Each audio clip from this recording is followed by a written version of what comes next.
आज के इस वीडियो में मैं बात करने वाला हूँ कदम्ब वंश और उसके तालगुंडा स्तंभ लेख के बारे में।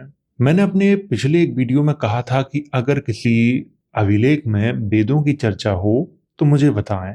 मैं उस अभिलेख पर एक वीडियो ही बना दूंगा।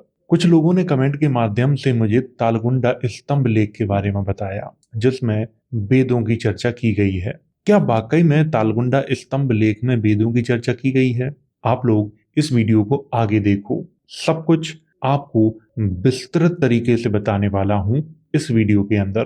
तो चलिए वीडियो की शुरुआत करते हैं।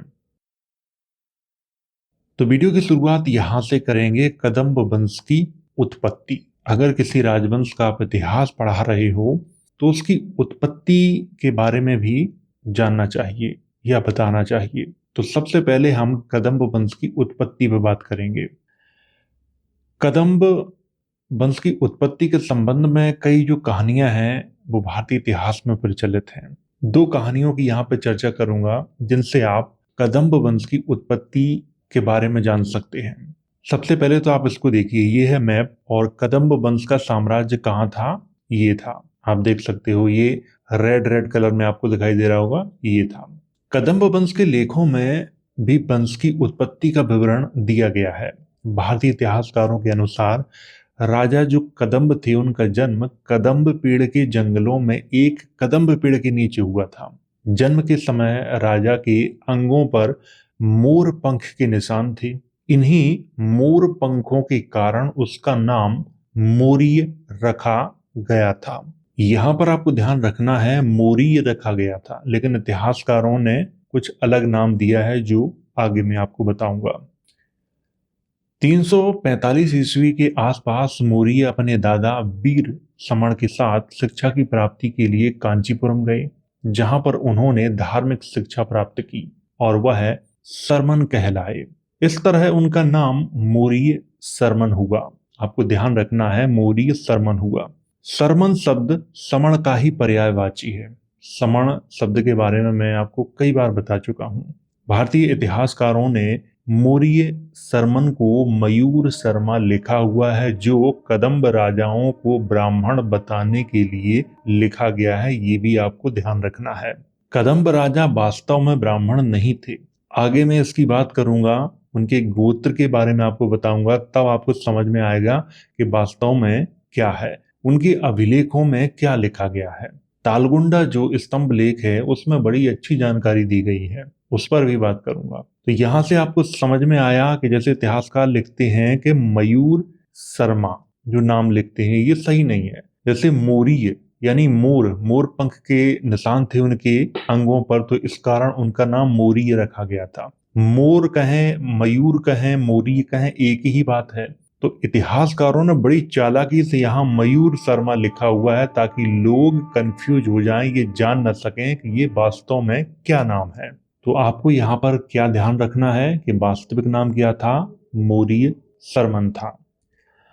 कांचीपुरम में शिक्षा प्राप्ति के दौरान ही मौर्य सरमन का कांचीपुरम नगर के पल्लव रक्षक के द्वारा अपमान किया गया, जिसके कारण मौर्य सरमन ने अपनी धार्मिक शिक्षा को बंद किया और प्रतिशोध की आग में अपने वफादारों के साथ मिलकर 345 ईस्वी में कदम्ब वंश की नींव डाली थी। कब डाली थी? 345 ईस्वी में डाली थी। उस समय इधर गुप्त वंश का शासन था, ये भी आपको ध्यान रखना है। इसी दौरान गुप्त वंशी राजा समुद्रगुप्त ने पल्लव राजा विष्णुगुप्त को पराजित किया, जिससे पल्लवों की जो आर्थिक स्थिति थी वो अत्यधिक कमजोर हो गई थी। इसी का फायदा किसने उठाया था? मौर्य सरमन ने उठाया था और छोटे छोटे राजाओं को पराजित करके अपना जो राज्य है उसका विस्तार कर लिया था। इस दौरान पल्लव राजाओं से भी उसका संघर्ष हुआ था, परंतु पल्लव राजा मौर्य सरमन को अपना राज्य विस्तार करने से नहीं रोक पाए थे।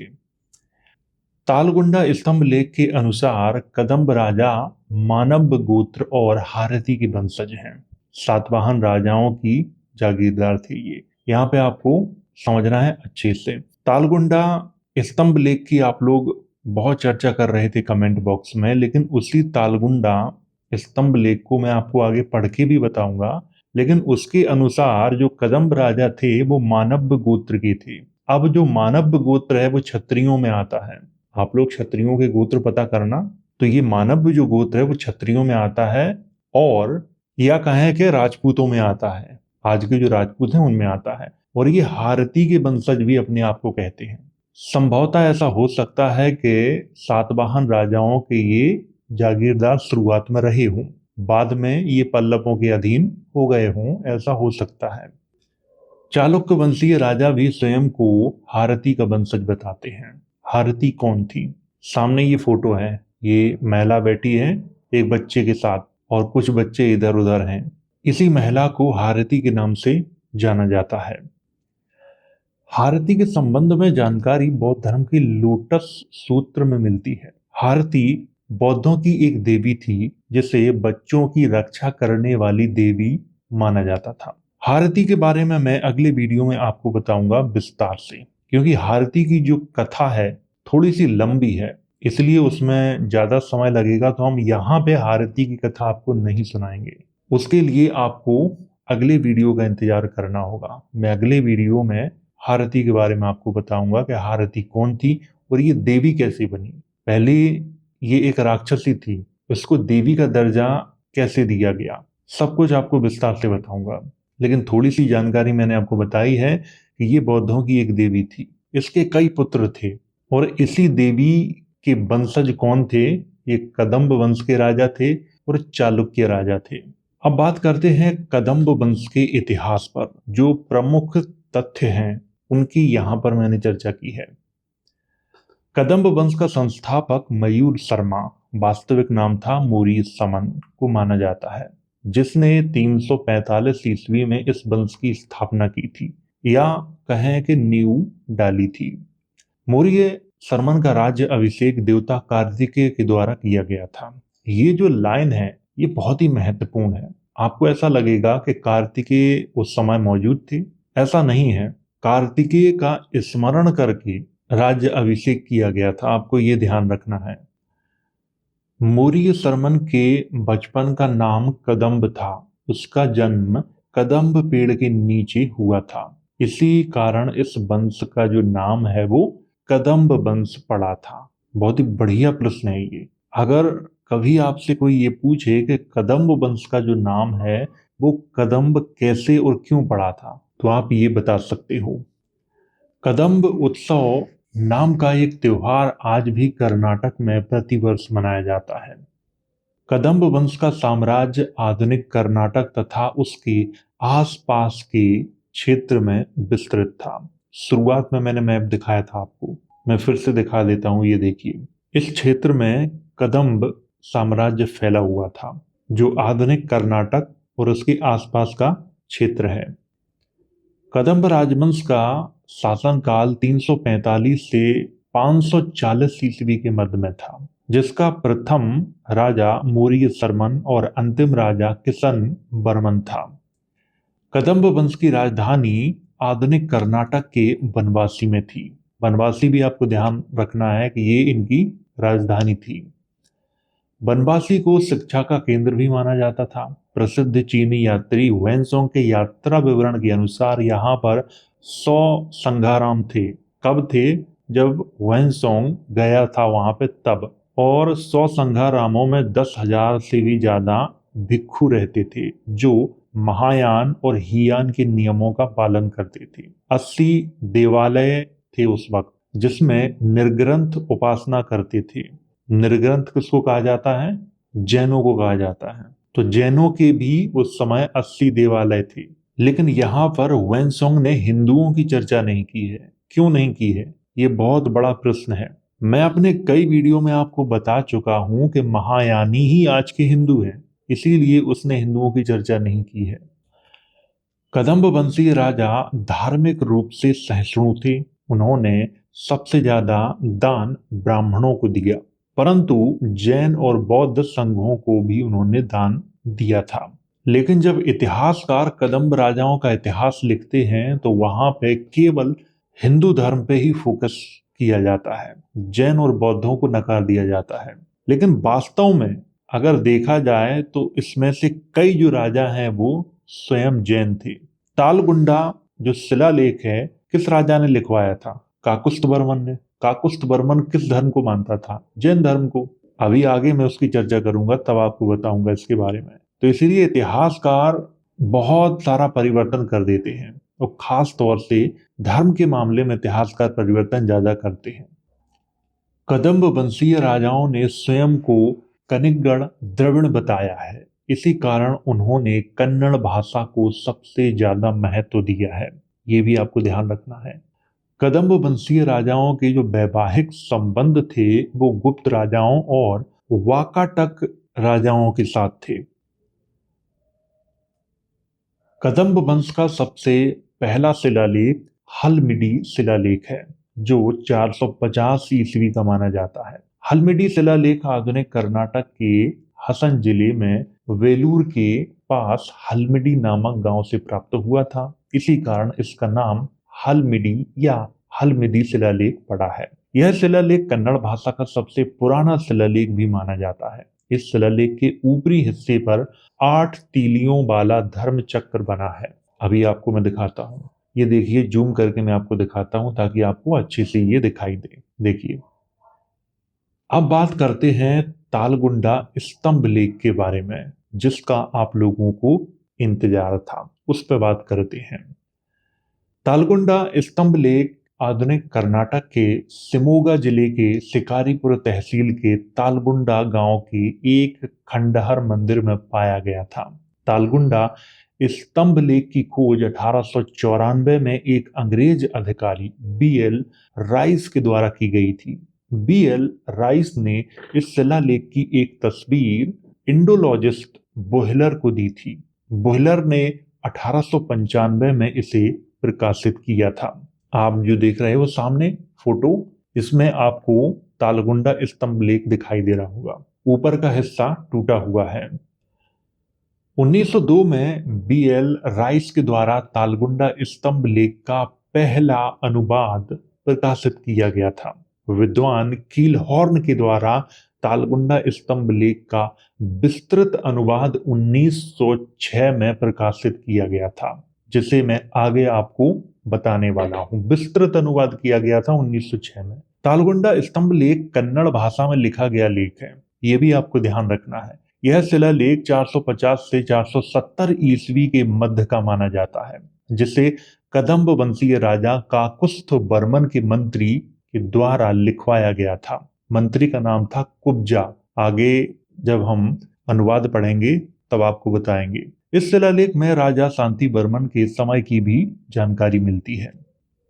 तो ये आप देख लीजिए पास से, यहाँ पे ये है तालगुंडा स्तंभ लेख, कीलहॉर्न के द्वारा किया गया तालगुंडा स्तंभ लेख का अनुवाद। अब बात करते हैं अनुवाद पर। मैं आपको एक जानकारी और देना चाहूंगा पहले ही, कि तालगुंडा स्तंभ लेख का जो मूल लेख है वो मुझे नहीं मिला है। मैंने बहुत प्रयास किया लेकिन नहीं मिला मुझे। अगर मूल लेख मिल जाता तो हमारी टीम उसे पढ़ने का प्रयास करती और उसमें जिन शब्दों का प्रयोग किया गया है उनके अर्थों को जानने का प्रयास करती। मूल लेख मुझे मिला नहीं, इसीलिए मैंने कीलहॉर्न के द्वारा जो किया गया अनुवाद है वो मैं आपको इस वीडियो में पढ़ के बता रहा हूं। अब कीलहॉर्न ने जो लिखा हुआ है वही मैं आपको बताऊंगा। जैसे सम्राट अशोक के जो अभिलेख हैं उनका जो मूल लेख है वो मौजूद है। मूल लेख जब मौजूद हो तो आप उसको स्वयं पढ़ सकते हो, आपको किसी इतिहासकार की कोई आवश्यकता नहीं है। लेकिन जिस अभिलेख का मूल लेख ही मौजूद ना हो, अनुवाद मौजूद हो, तो फिर यहाँ पर कई प्रश्न खड़े हो जाते हैं, क्योंकि बहुत से शब्द ऐसे हैं जिनको अनुवादकार बदल के लिख देते हैं, फिर उनका अर्थ पूरी तरह से बदल जाता है। सिद्धम, अब सिद्धम से इसकी शुरुआत होती है। वैसे सिद्धम की शुरुआत जैन जो अभिलेख हैं उनकी भी होती है और बौद्ध जो अभिलेख हैं उनकी भी होती है, ये भी आपको ध्यान रखना है। शिव को नमस्कार, अब यहाँ पर शिव को नमस्कार किया गया है। अब शिव में जो सा आता है उसका प्रयोग ना करके ये वाले सा का प्रयोग किया गया है, ये भी आपको ध्यान रखना है।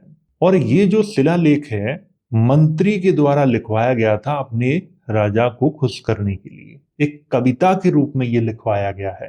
यानी आप इसको प्रशस्ति कह सकते हो, यानी प्रशंसा में लिखवाया गया ये लेख है। अब मंत्री ने अपने राजा की प्रशंसा में ये लिखवाया है, तो बहुत सी चीजें उन्होंने बढ़ा चढ़ा के इसमें बोली हैं। तो मैं एक कविता के रूप में इसको यहाँ पे पढ़ने वाला हूं, जिसे आप लोग ध्यान से समझना और सुनना। नंबर 1, विजयी शाश्वत स्थानु है, जिसका एक शरीर सभी देवताओं के संयोग से बना है, जो उलझे हुए बालों से सुशोभित है, चंद्रमा की किरणों से युक्त होने के कारण चमकदार है। उनके बाद पृथ्वी पर देवता द्विजों के प्रमुख, जो साम, ऋग और यजुर का पाठ करते हैं, जिनकी कृपा सदैव तीनों लोकों को अनिष्ट के भय से बचाती है। यहाँ पे आपको ध्यान रखना है, यहाँ पर साम, ऋग और यजुर की चर्चा की गई है, यानी सामवेद, ऋग्वेद और यजुर्वेद की चर्चा की गई है। अब यहां से भी कई प्रश्न पैदा हो जाते हैं जो कि बहुत ही इंपॉर्टेंट हैं, उनकी तो बात करनी पड़ेगी। आजकल हमको बताया जाता है कि ऋग्वेद सबसे पुराना वेद है, वो सबसे पहला वेद है, लेकिन यहाँ पर सबसे पहला नाम किसका आया है? साम का आया है, यानी सामवेद पहला वेद यहाँ पे माना गया है। दूसरा है ऋग, तीसरा है यजुर।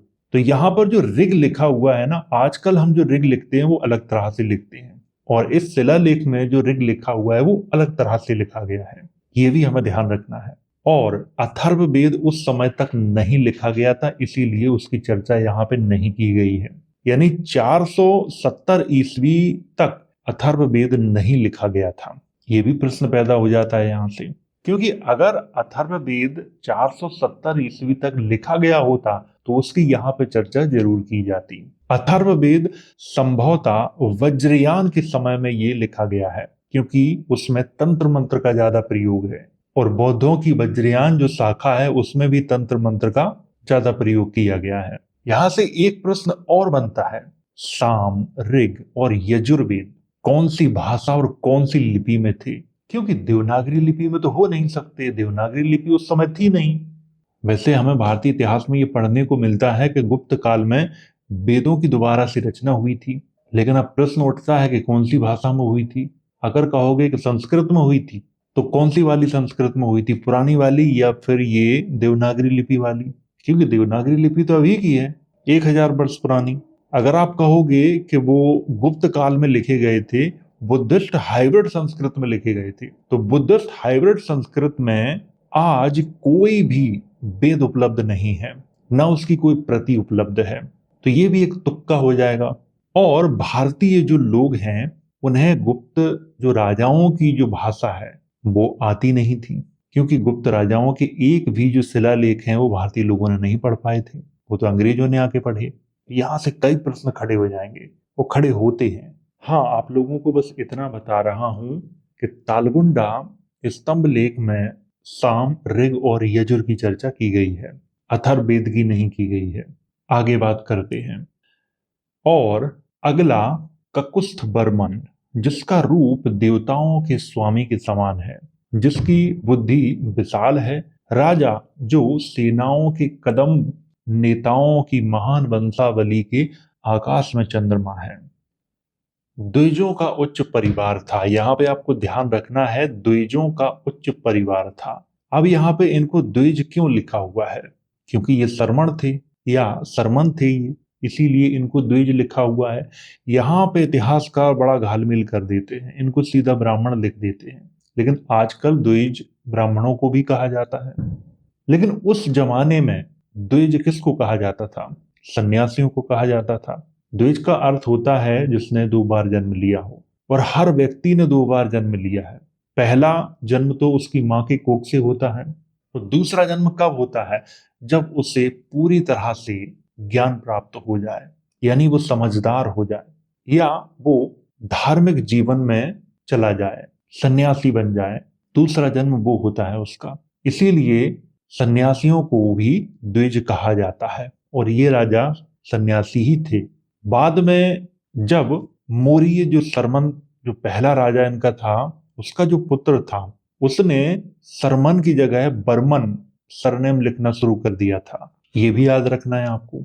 आगे लिखा है, जिसके गुणों का चक्र चंद्रमा की किरणों के समान, विस्तारित हो रहा था, जिसमें हारती के पुत्रों ने 3 वेदों का मार्ग अपनाया जो ऋषियों में अग्रणी मानव के गोत्र से उत्पन्न हुए थे। बहुत ही अच्छी यहाँ पे चर्चा की गई है।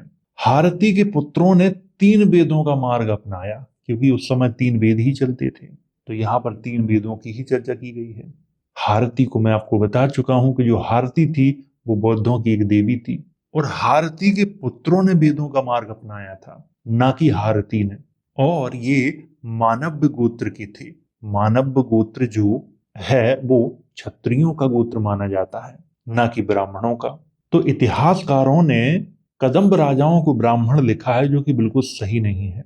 और यहाँ पे तो सीधा सीधा इन्हें मानव गोत्र का बताया गया है, जहां कई गुना बलिदानों के शुद्धिकरण अनुष्ठानों के पवित्र जल से लगातार छिड़के जाने से बाल गीले थे, जो पवित्र विद्या में गोता लगाना अच्छी तरह जानता था, आग जलाता था और नियम के अनुसार सोम का पान करता था।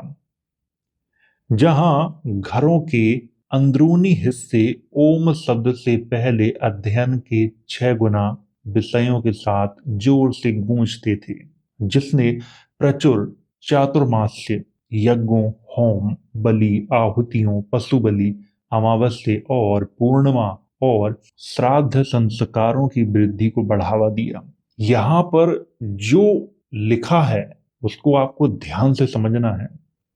जहां आवासों में कभी मेहमानों द्वारा नियमित अनुष्ठानों का सहारा लिया जाता था, जो 3 परिवारों में शामिल नहीं होते थे। जहां घर के पास एक जगह पर कदम्ब के फूलों वाला एक पेड़ उग आया था। फिर जैसे परिवार ने इस पेड़ की देखभाल की, वैसे ही ब्राह्मण साथी छात्रों के नाम से साथ नाम की समानता आई, जो वर्तमान में उन्हें अलग करने के लिए स्वीकार की गई।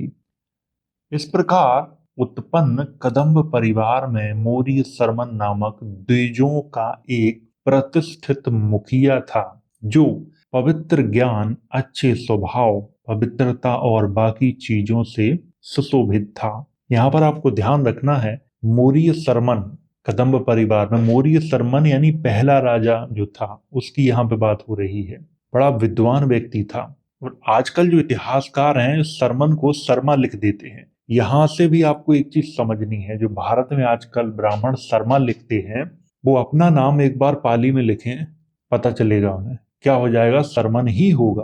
तो शर्मन समण का ही पर्याय है, कुछ और नहीं है। जो ब्राह्मण शर्मा सरनेम लिखते हैं, मैं उनके लिए ये बात कह रहा हूं।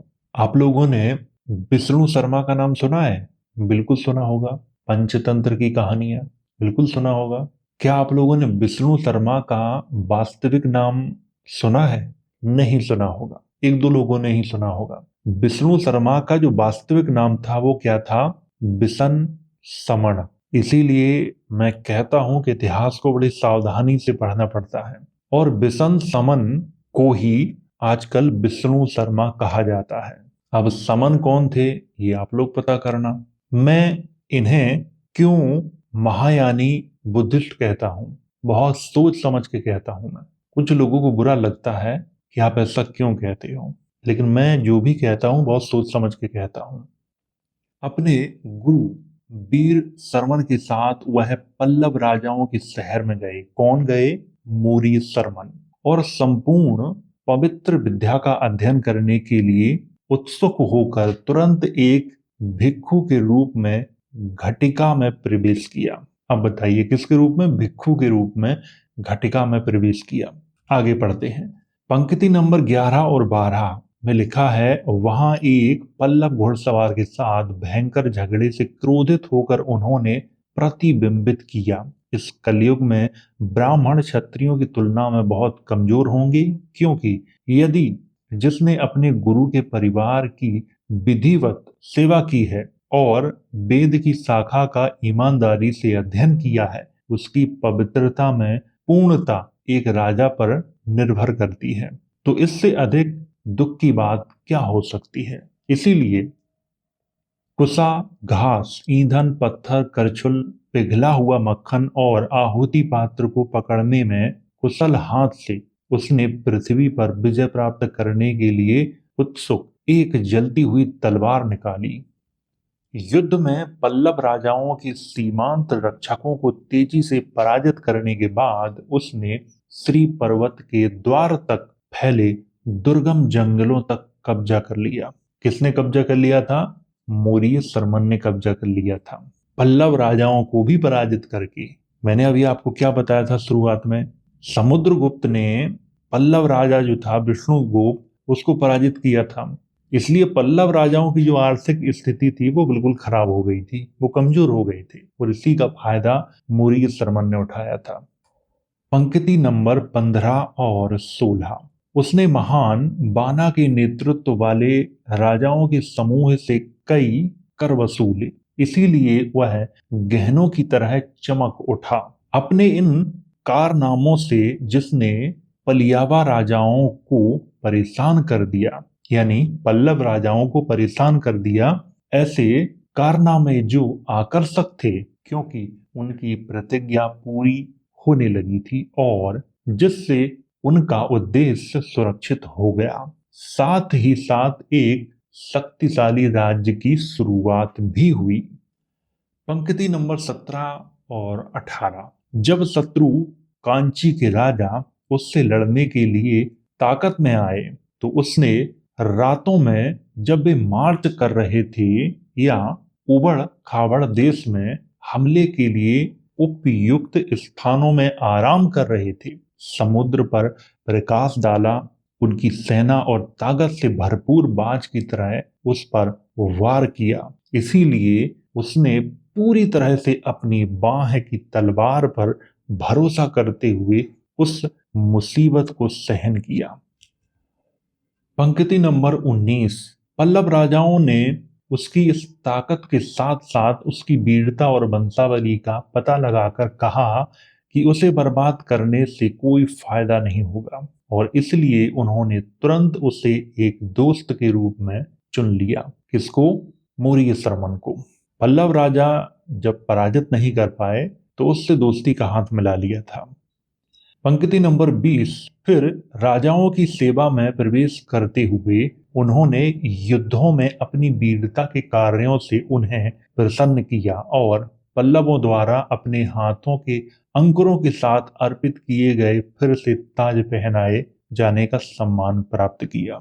यानी कि वो फिर से पल्लव राजाओं के लिए काम करने लगे थे, युद्ध लड़ने लगे थे, और पल्लव राजाओं ने अपने हाथों से उन्हें ताज पहनाया था। स्पष्ट रूप से तालगुंडा स्तंभ लेख में इस बात की चर्चा की गई है। पंक्ति नंबर 21। और उसे एक क्षेत्र भी प्राप्त हुआ था। किसने दिया था ये क्षेत्र? पल्लव राजाओं ने, जो पश्चिमी समुद्र के पानी से घिरा है, जो अपनी घुमावदार लहरों से उठने और गिरने के साथ नाचता है। पंक्ति नंबर 21। और उसे एक क्षेत्र भी प्राप्त हुआ था। किसने ये क्षेत्र दिया था? पल्लव राजाओं ने, जो पश्चिमी समुद्र के पानी से घिरा है, जो अपनी घुमावदार लहरों के उठने और गिरने के साथ नाचता है और प्रहर से घिरा हुआ है, जो उसके लिए सुरक्षित है, दूसरों को इसमें प्रवेश नहीं करना चाहिए। पंक्ति नंबर 22 और 23।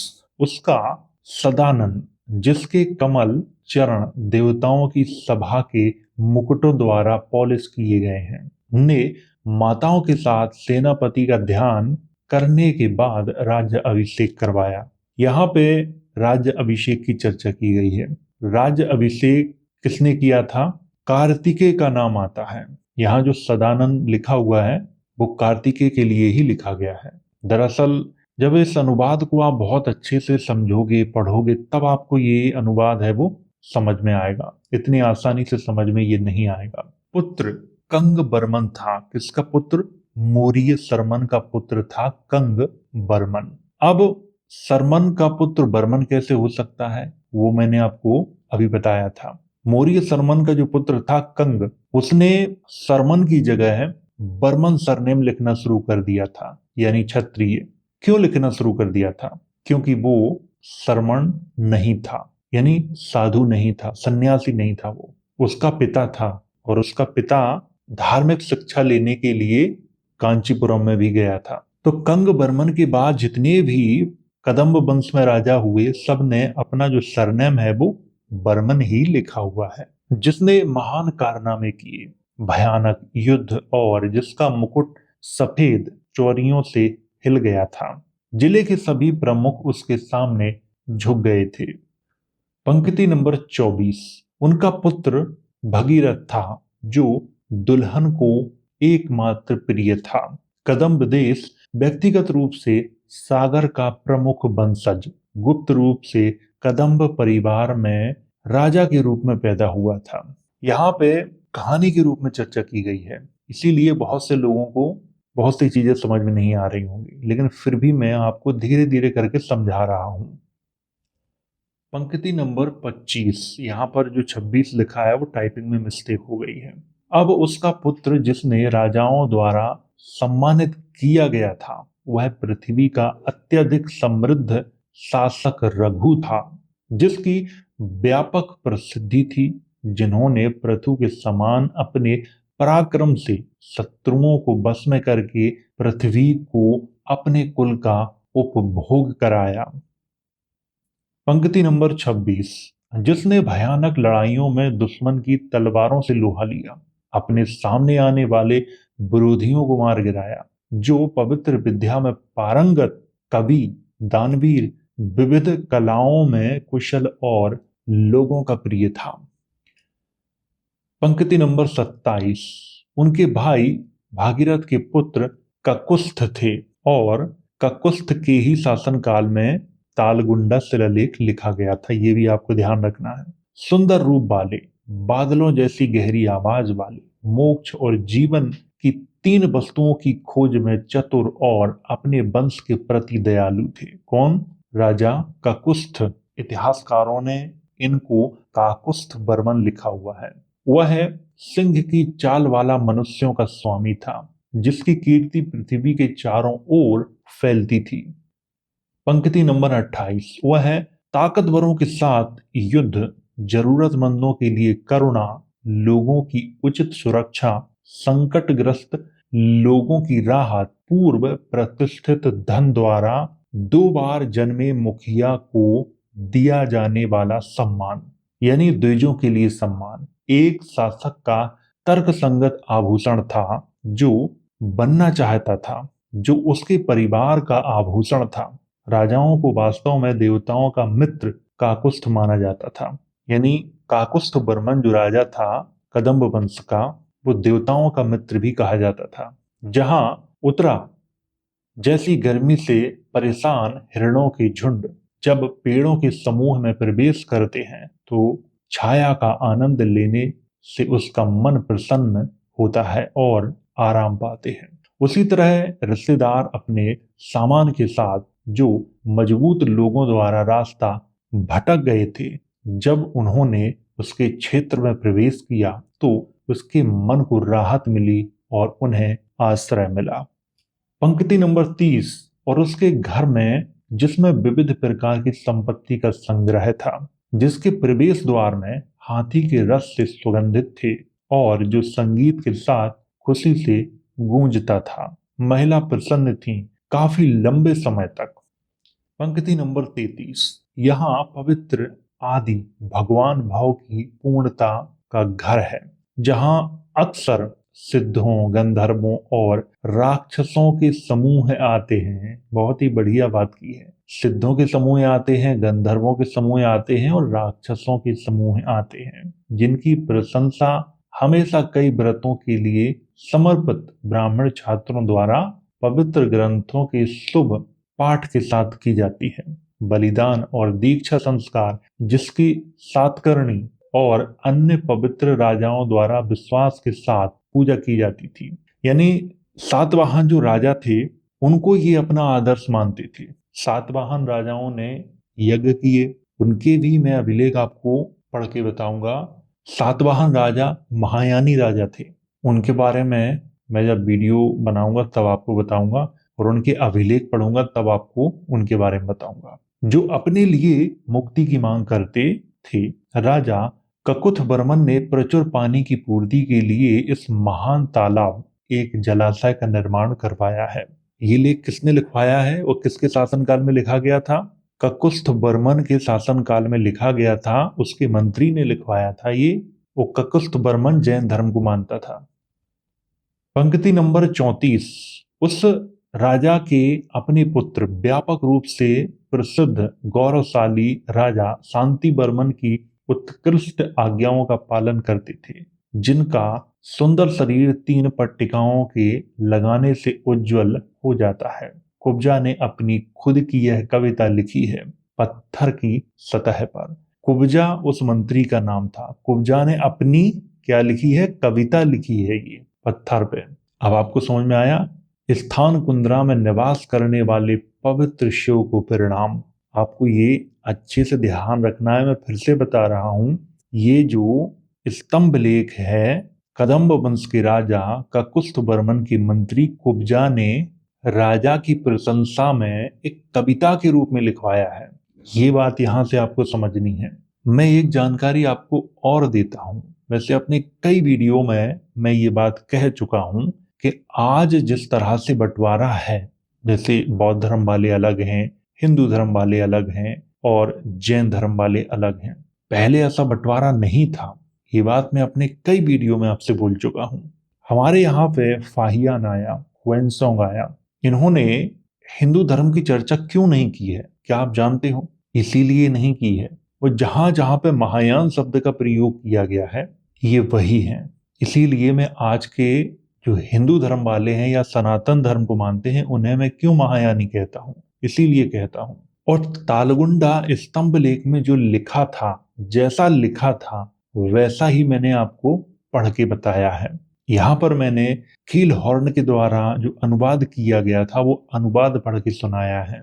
और ये जो जानकारी मैंने आपको इस वीडियो में दी है वो कौन सी किताब से दी है ये भी मैं बता देता हूँ। कर्नाटक का इतिहास नाम की एक किताब है, उससे मैंने दी है।